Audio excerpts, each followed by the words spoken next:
अभी तक आपने नकली नोटों की छपाई या नोटों के कट फट जाने की खबरें तो सुनी होंगी, लेकिन अब एक ऐसी खबर सामने आई है जिसको सुनने के बाद आपके पैरों तले जमीन खिसक जाएगी। अब आपके मन में यह सवाल आ रहा होगा कि कहीं सरकार फिर से कोई नोटबंदी का ऐलान तो नहीं करने जा रही? तो जनाब, थोड़ा ठहर जाइए। नोटबंदी पर नहीं, आज की खबर नोटों की छपाई और 500 के नोटों के गायब होने को लेकर है। अब क्या है पूरी खबर, विस्तार से समझने की कोशिश करते हैं। असल में 88,000 करोड़ रुपए से भी ज्यादा के नोटों का अता पता नहीं चल पा रहा है, यानी ये नोट कहां चले गए या गायब हो गए, इसकी जानकारी नहीं मिल पा रही है। सबसे ज्यादा हैरान करने वाली बात तो यह है कि ये सारे नोट 500 रुपए के नए डिजाइन वाले नोट हैं, जो कि मोदी सरकार ने 8 नवंबर 2016 के नोटबंदी के बाद इंट्रोड्यूस किया था। अब ये खबर आई कहां से, ये जान लीजिए। असल में आरटीआई यानी सूचना का अधिकार से इस बात की जानकारी मिली।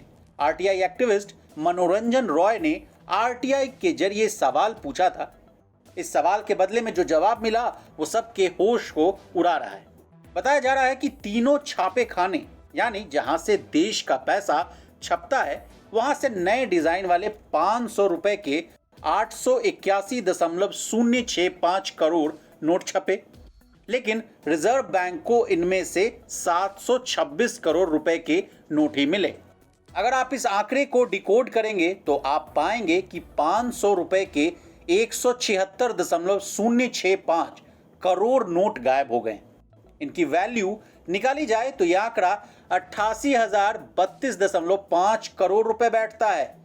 वहीं पिछले महीने एक अन्य आरटीआई के जवाब में भी करेंसी नोट प्रेस नासिक ने कहा था कि अप्रैल 2015 से लेकर मार्च 2016 के दौरान 500 रुपए के 210 मिलियन नोट छापे गए थे और रिजर्व बैंक को भेज दिए गए।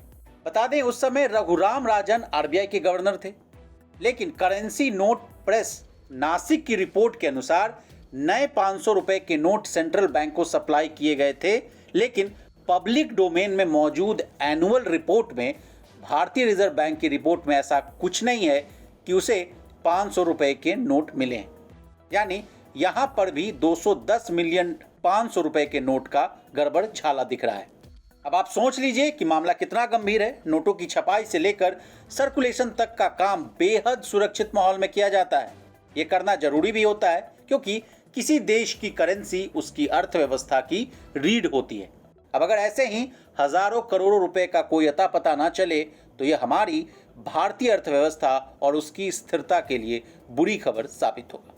तो इसी तरह बिजनेस जगत से जुड़ी तमाम ताजा तरीन खबरों के लिए बने रहिए हमारे साथ और देखते रहिए विस्तार।